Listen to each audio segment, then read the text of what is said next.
সুপ্রিয় দর্শক, আসসালামু আলাইকুম। আপনাদের সবাইকে স্বাগত জানাচ্ছি এখনকার আলোচনায়। আপনাদের সঙ্গে আছি আমি সিরাজুল ইসলাম। দর্শক, ইসরায়েলের ভেতরে চরম তোলপাড় শুরু হয়েছে, কারণ আমেরিকা এবং ইরানের ভেতরে যে সম্ভাব্য চুক্তি, সেই চুক্তির ব্যাপারে ইসরায়েলের প্রধানমন্ত্রী নেতানিয়াহু আতঙ্কগ্রস্ত হয়ে পড়েছেন। তিনি প্রচণ্ড টেনশনে এবং তিনি সরাসরি বলছেন এই চুক্তি একটা খারাপ চুক্তি হতে যাচ্ছে। একই সাথে মার্কিন সাবেক পররাষ্ট্রমন্ত্রী ডোনাল্ড ট্রাম্পের আগেরবারের প্রথম পররাষ্ট্রমন্ত্রী মাইক পম্পেও তিনি বলছেন এই চুক্তি 2015 সালের চুক্তির মতো, অর্থাৎ বারাক ওবামার সময় যে চুক্তি হয়েছিল সেই চুক্তির মতো হতে যাচ্ছে। মার্কিন অত্যন্ত প্রভাবশালী সিনেটর, রিপাবলিকান দলের সিনেটর লিন্ডসে গ্রাহাম, একজন যুদ্ধবাজ নেতা বাট অত্যন্ত প্রভাবশালী রাজনীতিবিদ আমেরিকার রাজনীতিতে, তিনি বলছেন এই চুক্তি ইসরায়েলের জন্য একটা দুঃস্বপ্ন। সেক্ষেত্রে ইসরায়েলের প্রধানমন্ত্রী নেতানিয়াহু তো এই চুক্তির বিরোধিতা করবেনই, তারপরেও ডোনাল্ড ট্রাম্প বলছেন যে তিনি তার আগের অবস্থানেই থাকবেন এবং ইরানের পরমাণু কর্মসূচি সম্পূর্ণ ধ্বংস করে ফেলা ছাড়া তিনি কোনো চুক্তিতে সই করবেন না।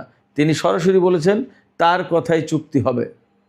তার মানে এই চুক্তি কি তাহলে অঙ্কুরেই বিনষ্ট হতে চলেছে, নাকি ডোনাল্ড ট্রাম্প নেতানিয়াহুকে সান্ত্বনা দিয়ে গোপনে ইরানের সাথে চুক্তি করে ফেলছে?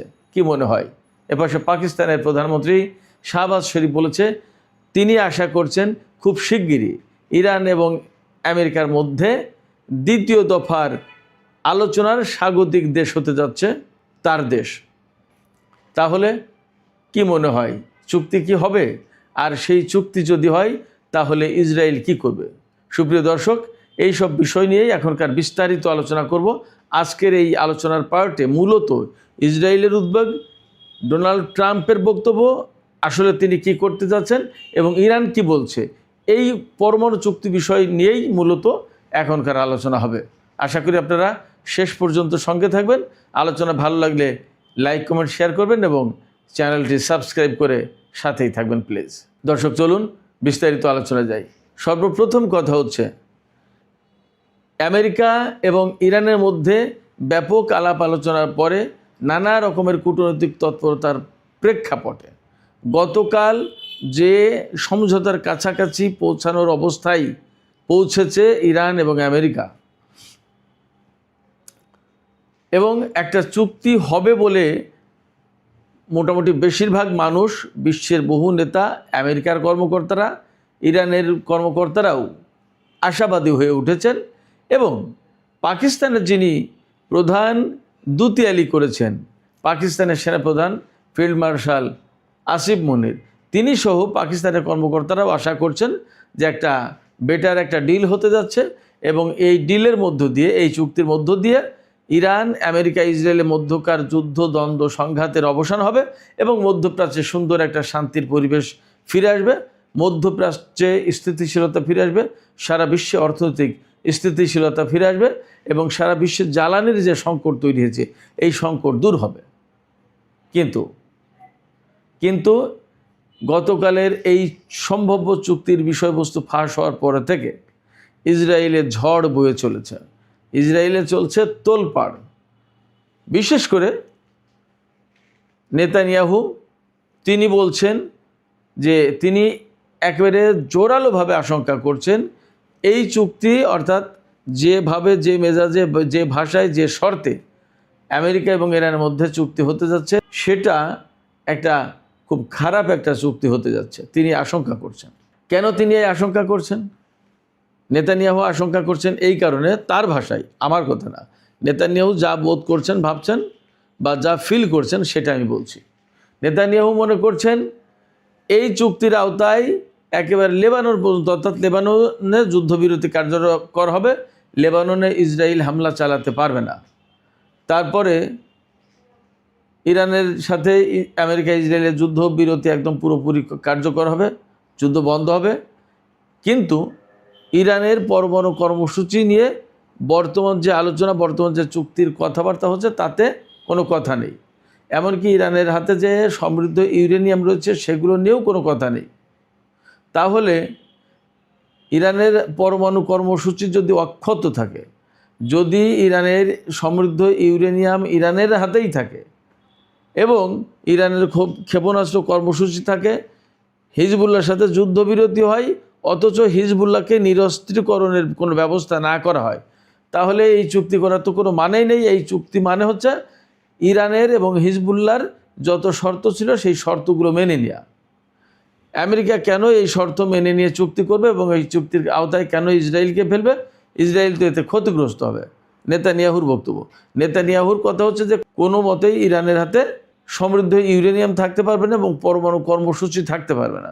যদি পরমাণু কর্মসূচি থাকে তাহলে ইরানের বিরুদ্ধে যুদ্ধ অব্যাহত রাখতে হবে এবং ইরানের বিরুদ্ধে হামলা হবে না, তার কোনো নিশ্চয়তা বা গ্যারান্টি নেতানিয়াহু দেবে না।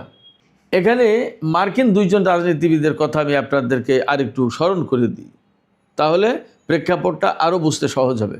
লিন্ডসে গ্রাহাম, এই লিন্ডসে গ্রাহাম দীর্ঘদিন ধরে তার জীবনটাই গেল যুদ্ধবাজি চিন্তাভাবনা করে, অসম্ভব রকমের যুদ্ধবাজ, হকিশ একজন লিডার, হকিশ রাজনীতিবিদ আমেরিকার।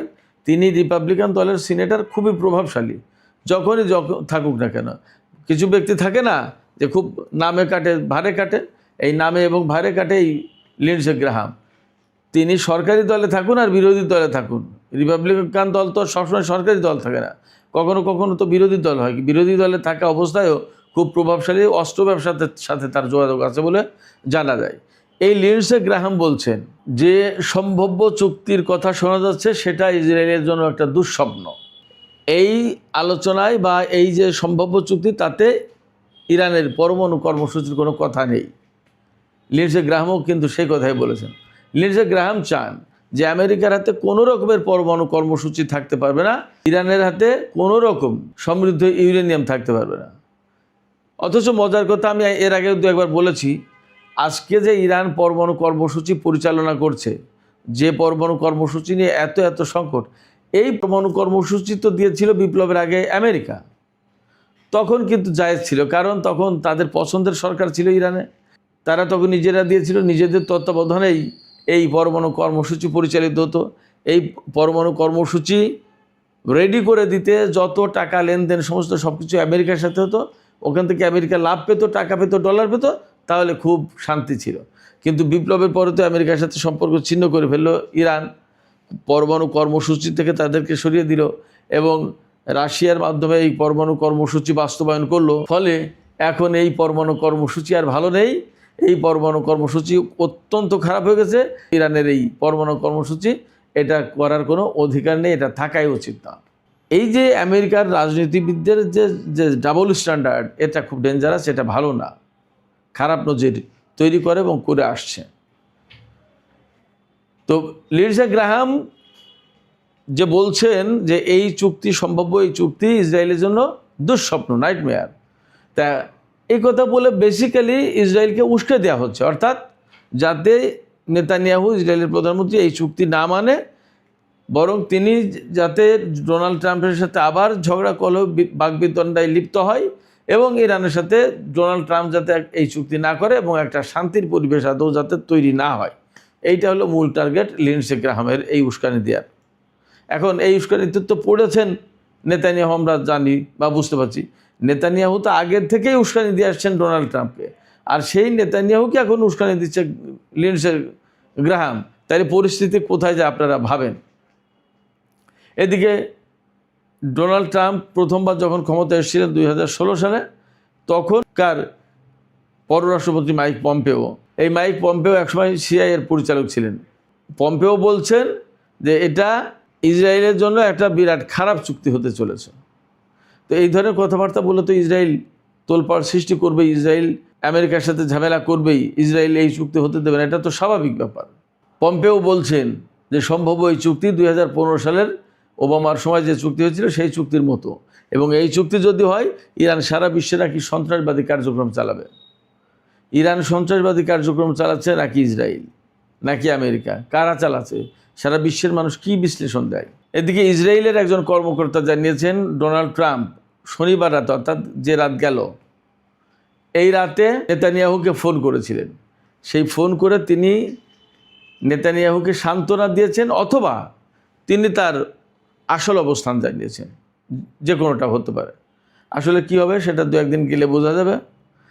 নেতানিয়াহুকে ট্রাম্প বলেছেন তিনি নিজের পুরনো অবস্থানেই ঠিক থাকবেন, অনড় থাকবেন। অর্থাৎ ডোনাল্ড ট্রাম্প কিন্তু সবসময় বলে আসছে যে ইরানের কাছে কোনো পরমাণু কর্মসূচি থাকতে পারবে না, সমৃদ্ধ ইউরেনিয়াম থাকতে পারবে না, এবং ইরান ইউরেনিয়াম সমৃদ্ধ করার কোনো অধিকার রাখে না। শুধু তাই নয়, ইরানকেও কোনো মতেই বোমা বানাতে দেয়া হবে না। এই যে তার অবস্থান, এই অবস্থানেই অনড় থাকবেন। নেতানিয়াহুকে বলেছেন যে ইরানের সাথে যত চুক্তি হোক না কেন এই অবস্থান না হলে কোনো চুক্তি হবে না। তো যদি ব্যাপারটা তাই হয়, আমরা জানি বা ইরানের পক্ষ থেকে খুব পরিষ্কার করে বলা হয়েছে যে এই আলোচনা 2 দফায় 2 ধাপে শেষ হবে। প্রথম ধাপে থাকবে যুদ্ধবিরতি, যুদ্ধের অবসানের কথা, তারপরে ইরানের উপর থেকে নিষেধাজ্ঞা তুলে দেওয়ার কথা, তারপরে ইরানের বন্দরের উপর আমেরিকার যে অবরোধ রয়েছে সেগুলো তুলে নেওয়ার কথা, এবং হরমুজ প্রণালী খুলে দেওয়া না দেওয়ার প্রশ্ন। পরবর্তীতে যখন 30 থেকে 60 দিনের যে যুদ্ধবিরতির মেয়াদ থাকবে, ইরান বলছে যে পরবর্তী অর্থাৎ দ্বিতীয় ধাপে যে আলোচনা হবে তখন পরমাণু কর্মসূচি, ইউরেনিয়াম, এই সমস্ত বিষয় নিয়ে কথা হবে।